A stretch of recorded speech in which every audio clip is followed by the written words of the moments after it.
අයිබෝවන් විභාගයකට මුහුණ දෙන්න ඉන්න අයට ගොඩක් වෙලාවට තියෙන ප්‍රශ්නයක් තමයි Tamanට තියෙන මේ සීමිත කාල සීමාව කොහොමද හරියට මැනේජ් කරගන්නේ කොහොමද මේ කාල සීමාවෙන් උපරිම ප්‍රයෝජන අරගෙන Tamanගේ තියෙන අරමුණු කරා යන්නේ මෙන්න මේ කියන දේ ගොඩක් අයට ගොඩක් වෙලාවට ලොකු ප්‍රශ්නයක් ඒ වගේමයි ගොඩක් අය අහන ප්‍රශ්නයක් තමයි ටයිම් ටේබල් එකක් කියන එක හදාගන්න ඕනද කොහොමද හදාගන්නේ සහ Tamanගේ කාලය කොහොමද උපරිමයට ප්‍රයෝජනයට ගන්නේ ඉතින් අද දවසේදී මම කතා කරන්න බලාපොරොත්තු වෙන්නේ මෙන්න මේ කියපු කාලසටහනක් කොහොමද හදාගන්නේ? ඇත්තටම කාලසටහනක් ඕනද?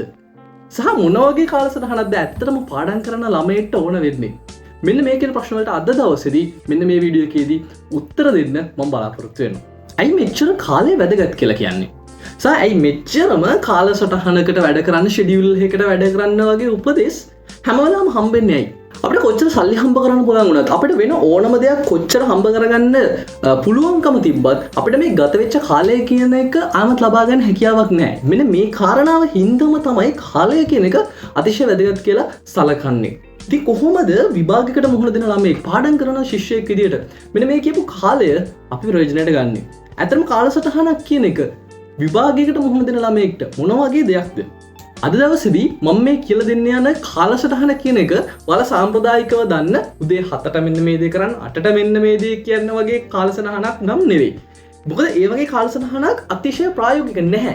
මොකද අපිට බෑ අපි 7 ඉඳන් 8 වෙනකම් මෙන්න මේ වැඩේ කරනවා 8 ඉඳන් මේ තව වෙලාවක් වෙනකම් මෙන්න මේ වැඩේ කරනවා කියලා සම්පූර්ණයෙන්ම කාලසටහන් කාලය වෙන් කරලා වෙනමම දාලා තියන්න බෑ. මොකද අපිට අනපේක්ෂිත සිද්ධිය තියෙන පුළුවන් අපිට අනපේක්ෂිත දේවල් සහ ඒ කාලසටහන අපි හැදුවට පස්සේ කාලරාමුව ඇතුලේ තියපු වැඩේට අපිට සමහරවිට වෙලාව මදි වෙන්න පුළුවන්. ඉතින් මේ වගේ දේවල් හින්දා ඒ වගේ කාලසටහනක් ප්‍රායෝගික නැහැ. ඉතින් අද දවසේදී මම කියලා දෙන්න යන්නේ විභාගයකට මුහුණ දෙන්න ඉන්න කෙනෙක් නම් ඔයා කොහොමද ඔයාට ඇත්තටම ප්‍රායෝගික කාලසටහනක් හදාගන්නේ කියන එක සම්බන්ධයෙන්.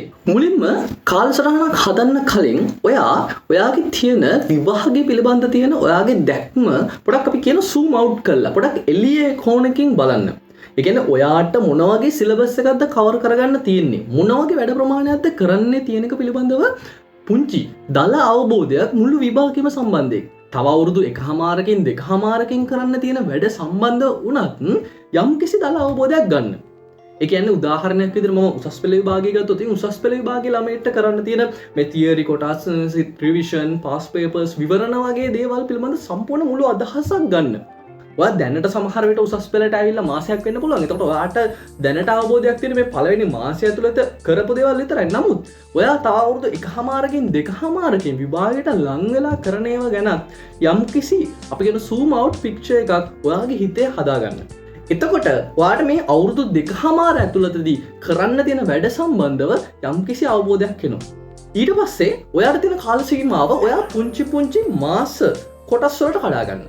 උදාහරණයක් විදිහට අපි ගමු උසස් පෙළ විභාගයේම අරගෙන මේකේ අවුරුදු 2මාරක් මුලින්ම විභාගයට ආපු කෙනෙක් නම් තව අවුරුදු 2මාරක් ඔයාලට විභාගයට තියෙනවා. එතකොට තව අවුරුදු 2මාර මම වගේ නම් මාස 6 කොටස් කෑලි 5කට කඩා ගන්න පුළුවන් නේ. මෙන්න මේ විදිහට මාස 6 කොටස් කෑලි 5කට කඩා ගන්නවා. මේකෙන් වෙන වාසිය තමයි ඔයා මේ මාස 6කට කරන්න ඕන වැඩ ටික මුලින්ම හිතා ගන්න. මුල්ම මාස 6 මොන වගේ වැඩ ප්‍රමාණයක්ද කරන්නේ? ඊළඟ මාස 6 මොන වගේ වැඩ ප්‍රමාණයක්ද කරන්නේ? මෙන්න මේ විදිහට සම්පූර්ණ මාස 6න් 6ට ඔයාට ඇත්තටම කිව්වොත් ෂෙඩියුල් එකක් තියෙන්න ඕනේ. ඒකත් එක්තරා ආකාරයක ටයිම් ටේබල් එකක්ම තමයි. සාමාන්‍යයෙන් මම නම් නිර්දේශ කරන්නේ උසස් පෙළ විභාගයට එන කෙනෙක් නම් පළවෙනිම මාස 6 අනිවාර්යයෙන්ම තියරි කොටස් සම්පූර්ණයෙන්ම කවර් කරගැනීමේ ප්‍රයත්නයක යෙදෙන්න ඕනේ. ඊළඟ මාස 6ත් එහෙමයි. සාමාන්‍යයෙන් අවුරුදු 1මාරක් වගේ යනකම් සාමාන්‍යයෙන් තියරි කොටස් කවර් කිරීමේ ක්‍රමවේදයකට යන්න ඕනේ. ඒ වගේම ඒ අතරතුරේදී පළවෙනි මාස 6 වට පුළුවන් රිෆරන්ස් බුක්ස් නිර්දේශිත පොත්පත් හොයාගන්න මේවා කියවන්න ඊළඟට පාස් පේපර්ස් ටික එකතු කරගන්න විවරණ ටික එකතු කරගන්න පුළුවන් මේ අවුරුද්ද වගේ කාල සීමාව ඇතුළතදී ඊට පස්සේ ඔයාලට පුළුවන් අවුරුදු 1මාරක් ගියාට පස්සේ මේ පේපර්ස් කරන්න පටන් ගන්න. ඒ කියන්නේ පාස් පේපර්ස් සහ අනුමාන ප්‍රශ්න පත්‍ර කරන්න පටන් ගන්න පුළුවන්. ඒ වගේම අවසාන මාස කිහිපය අවසාන මාස 6 වගේ තියාගන්න පාස් පේපර්ස් විශේෂයෙන්ම ටයිම් කරලා කරන්න අනිවාර්යයෙන්ම තියාගන්න. මම විභාගයට මුහුණ දෙනකොට මගේ ළඟ තිබ්බා මම දෙසැම්බර් මාසෙ වෙනකම් මොනවද කරන්නේ දෙසැම්බර් වල ඉඳගෙන ඊළඟ අවුරුද්ද ජනවාරි පෙබරවාරි මාර්තු මාස තුනේ මොනවද කරන්නේ ඊළඟට මාර්තු වල ඉඳන් තව මාස තුනක් මොනවද කරන්නේ මෙන්න මේ විදිහට යම්කිසි දල අවබෝධයක් තිබ්බා. නමුත් ඒක අර අපි කියනවා ෂිෆ්ට් වෙන්න පුළුවන්. එහාට මෙහාට මේ අපේ තියෙන වැඩ කටයුතුත් එක්ක මේක එහාට මෙහාට ෂිෆ්ට් වෙලා මේ වෙන්න පුළුවන්. නමුත් ඒක අපේ ළඟ දල අවබෝධයක් තියෙනවා. මෙන්න මේ මාසය වෙනකොට මම මෙන්න මේ තරක් දුර ප්‍රමාණයක් කරලා තියෙන්න ඕන කියලා. මේක ගොඩක්ම වැදගත් විශේෂයෙන්ම විභාගෙට මුහුණ දෙනකොට. ඊළඟට දෙවැනි එක තමයි මේ මාස 6කට අපි කොටස් වලට කඩාගත්තට පස්සේ මේ මාස 6 ඇතුළතදී හැම මාසෙම කරන්න තියෙන දේ ඔයා පොඩ්ඩක් මාසේ පළවෙනි දවසේ එහෙම නැත්නම් පළවෙනි සතිය ඇතුළතදී නෝට් ඩවුන් කරගන්න. මේ මාසය ඇතුළත ඉවර වෙනකොට මම මෙන්න මේ තියරි කොටස ඉවර කරලා තියෙනවා. මෙන්න මේ සබ්ජෙක්ට් එකේ මෙන්න මේ තාක් මම පාඩම් කරලා තියෙනවා. එතන පාස් පේපර්ස් මම මෙච්චර ප්‍රමාණයක් කරලා තියෙනවා. එහෙම නැත්නම් වෙන ඕනම කරුණක් ඔයා මේ තාක් දක්වා කරලා තියෙනවා කියන එක මාසේ ඉවර වෙනකොට යම්කිසි ගෝල් එකක් එහෙම නැත්නම් ටාගට් එකක් හදාගන්න. එතකොට ඔයාලට මාසය ඇතුළතදී වැඩ කටයුතු කරගෙන යන්න හරිම පහසුයි. එතකොට දන්න මේ මාසය ඇතුළතදී මම මෙන්න මේ ටාගට් එකට මෙන්න මේ ගෝල් එකට ගිහිල්ලා තියෙන්න ඕන කියන එක ඔයා මාසේ පටන් ගන්නකොටම දන්න. මාසයකට දාලව කරුණු අපි වෙන් කරගත්තට පස්සේ අපිට පුළුවන් මාසයේ තියෙන සතියට අදාළව එක එක දවසකට අදාළව අපේ වැඩ කටයුතු බෙදා ගන්න. ඒක තමයි කරන්න ඕනේ. මොකද එතකොට අපි දන්නෝ මාසය ඇතුළත අපි මොනවද කරන්නේ? එහෙනම් මාසෙක ඇතුළත තියෙන සති 4දී මම මොනවද කරන්න ඕනේ? මෙන්න මේ පළවෙනි සතියේදී මම මෙන්න මේ ටාගට් එකට යන්න මෙන්න මේ කොටසක් පාඩම් කරලා ඉවර කරන්න ඕනේ.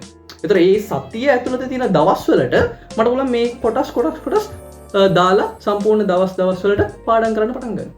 ඉතින් මේක තමයි ඇත්තටම කරන්න ඕනේ ටයිම් ටේබල් එකක් හදනවා කියලා. මොකද අපි විශේෂයෙන්ම අර මම කලින් කිව්වා වගේ උදේ 4 නැගිටලා මේක පාඩම් කරනවා 8 නැගිටලා මේක පාඩම් කරනවා කියලා ඒ විදිහ ටයිම් ටේබල් එකක් ඔයා හදාගත්තොත් ඇත්තටම ඒක ප්‍රායෝගික නැහැ. සහ ඒක ඵලදායී නැහැ. මොකද ඒක ඔයා කවදාවත් ඒකට දිගටම අනුගත වෙන්නේ නැහැ. ඔයාට තියෙන වැඩ කටයුතුත් එක්ක විභාග තියෙනවා. ඒ වගේම ඉස්කෝලේ පටන් ගන්නවා. ඊළඟට ක්ලාස් වලට යන්න ඕනේ. මේ වගේ විශේෂ වැඩ කටයුතු යෙදුන ගමන්ම ඔයාගේ ටයිම් ටේබල් එක සම්පූර්ණයෙන්ම ක්‍රෑෂ් වෙනවා. සම්පූර්ණයෙන්ම ඔයා අතහැරලා දානවා. ඉතින් නමුත් වෙන්න ඕන දේ තමයි ඔයාට තියෙන්න ඕන දලා අදහසක්. ඔයාගේ විභාගයේ දක්වාම තියෙන හැම කටයුත්තකටම යම්කිසි විදිහේ ටයිම් පීරියඩ් එකක් කාල රාමුවක් ඔයා ඇලොකේට් කරලා තියෙන්න ඕනේ. ඔයා නිර්දේශ කරලා තියෙන්න ඕනේ. ඒක තමයි වෙන්න ඕනේ.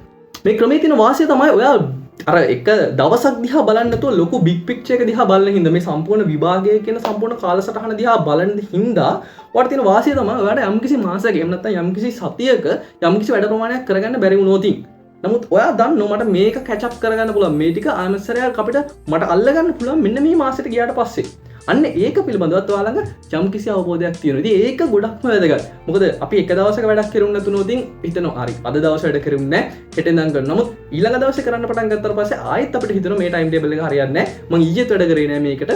ඒකින්ද ආයෙමත් හදන්න ඕන කියලා. ඉතින් මේ විදිහට ඇත්තටම එකම ලූප් එකක පැටලවිලා ඉන්න එක තමයි සිද්ධ වෙන්නේ. නමුත් අර වගේ ක්‍රමවේදයක් තියෙනවා නම් ඔයා දන්නවා හරි අද වැඩ කරේ නැතුනත් මම මේ මාසය ඇතුළතදී ඇචීව් කරන්න තියෙන මගේ ටාගට් එක මේක. ඉතින් මට ඒක ඇචීව් කරගන්න ඕන තරම් දවස් තියෙනවා. ඉතින් අන්න ඒ විදිහට ඔයාගේ කාලසටහන හදාගන්න. ඒක තමයි බොහෝ වෙලාවට විභාග වලට මුහුණ දෙනකොට වැදගත්ම වෙන දේ.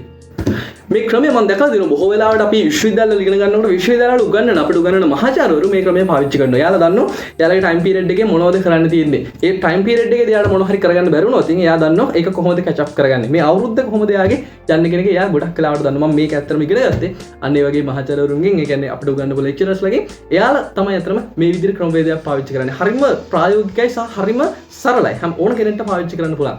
මේක ඊළඟ ලෙවල් එකට අරන් යනවා නම් ඔයාලට පුළුවන් ස්ප්‍රෙඩ්ෂීට් එකක එහෙම පාවිච්චි කරන්න. නමුත් විභාගයට මුහුණ දෙන කෙනෙක්ට ඇත්තටම මේ වගේ එකකට කාලය සීමාවක් ඇත්තටම නැති වෙන්න පුළුවන්. නමුත් විශ්වවිද්‍යාලයක ඉගෙන ගන්න කෙනෙක් මේක බලනවා නම් ඔයාලට පුළුවන් ස්ප්‍රෙඩ්ෂීට් එකක් හදලා ඔයාගේ දැන් සෙමෙස්ටර් එකේ දවස් වලට අදාළව මොකක් හරි පාටක් දාලා කලර් කෝඩ් එකක් වුණත් දාලා ලස්සනට මේක හදාගෙන සම්පූර්ණ අවුරුද්ද මාසය සහ දවස කියන එක ඔයාගේ ප්ලෑන් කරලා තියාගන්න. ඔයාට ඕන දෙයක් ආයමත්සරයක් ගන්න පුළුවන්කම හම්බෙවි. හැබැයි මෙන්න මේ කාලය කියන එක ආයමත්සරයක් ගන්න හම්බෙන්නේ නැහැ. ඒකින්ද මේ කාල සටහනකට වැඩ කරන එක පුළුවන් තරමක් මෙන්න මේ වගේ ප්‍රායෝගික කාලසටහනක් හදාගන්න try කරන්න. මේ වගේ නැවත අර කල් පැනපු ඒ පරණ ක්‍රම පාවිච්චි කරන්න එපා කාලසටහන් නිර්මාණය කරන්න. මොකද ඒවා ප්‍රායෝගික නැහැ. හරිද? ඉතින් ඒක මේ වගේ ක්‍රමයක් පාවිච්චි කරන්න. එතකොට ඔයාට පුළුවන් ඔයාගේ කාලය උපරිමයටම ප්‍රයෝජනයට ගන්න. ඉතින් මේ channel එකේ මම ගෙන එන්නේ මේ වගේ කරුණු විභාග වලට මුහුණ දෙන්නේ කොහොමද, පාඩම් කරන්නේ කොහොමද, තමන්ගේ කාලය කළමනාකරණය කරගන්නේ කොහොමද, ඒ වගේමයි විශ්වවිද්‍යාලයක ඉගෙන ගන්න ශිෂ්‍යයෙක් විදියට විශ්වවිද්‍යාලවල ඇතුලේ මොන වගේ පරිසරයක්ද තියෙන්නේ සහ විශ්වවිද්‍යාලයකට කොහොමද ඇතුළත් වෙන්නේ වගේ කරුණුත් මම මේ channel එක ඔස්සේ ගෙන එනවා. ඉතින් ඒවා ඔයාට අවශ්‍ය කරුණු කියලා හිතනවා නම් සහ ඔයා ඒව ගැන දැනගන්න ආසාවෙන් ඉන්නවා නම් channel එක subscribe කරන්න. ඉතින් ඊළඟ වීඩියෝ එකකදී ආන්සරයක් හම්බෙමු ඔයාලව. හැමෝටම එතකන් සුබ දවසක්.